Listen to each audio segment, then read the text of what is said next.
Before Michael Jordan reigned and established himself as all-time great, kinailangan niya munang buwagin ang existing and two-time reigning defending champions, the Detriot Pistons in the Eastern Conference. MJ faces the Pistons with 22 games in the playoff, in which out of these 20 matches MJ won only 10 matches, making him 10-12 in the playoff against the Pistons. Gaano kalakas nga ba mga katropa ang Detriot Pistons ng late 80s? At bakit kinalailangan ni Jordan ng 4 seasons to pass through Isaiah Thomas, making this as the biggest failure in his career? Kung gusto mong malaman katropa, tara samahan mo ako talakayin natin. Ang Detriot Pistons mga katropa, ay one of the powerhouse in the late 80s, one of the toughest rival of MJ during his early career. Sino-sino ba ang mga BadBoys Pistons? Ang BadBoys Pistons ay binubuo nina Isaiah Thomas, Adrian Dantley, traded to Dallas in 1989, Bill Laimbeer, Joe Dumars, John Salley, Rick Mahorn, traded to 76ers in 1989 for Vinnie Johnson, and Dennis Rodman. Ang BadBoys Pistons mga katropa, ay focuses in cooperation and team defense.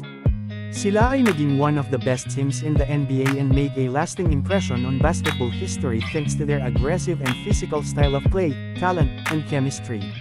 1987-88, Bulls finishes third seed in the Eastern Conference, above Celtics and Pistons in the season. Si MJ lamang ang nag-a-average ng more than 13 points. Averaging 27.4 points, 8.8 rebounds, 4.6 assists, 2 steals and a block.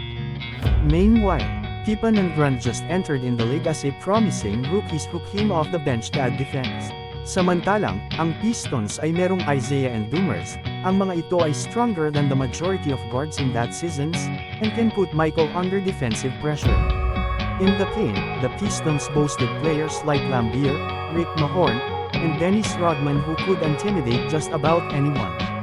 With points from Mark Aguirre, Adrian Dantley, and Vinnie Johnson, ang Detroit ay well-balanced from offense to defense, and sufficient para ma-outnumber si Jordan at ang Bulls. The series end up 4-1, it's a reminder of how far MJ had to go through. The BadBoys would go on in the finals, and defeated by Lakers nina Magic, Kareem and Worthy in a jaw-dropping 4-3 series.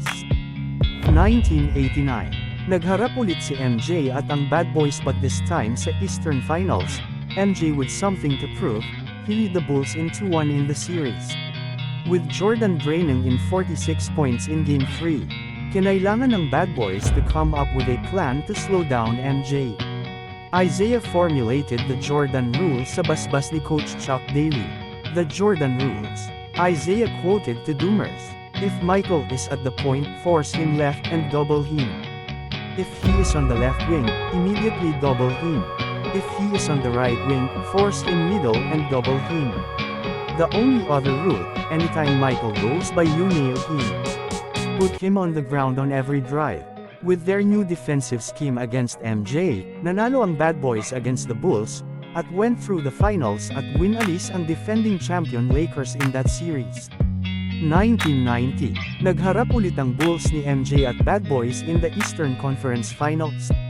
In a 7-game series MJ averaged 32.1 points, 7.1 rebounds and 6.3 assists.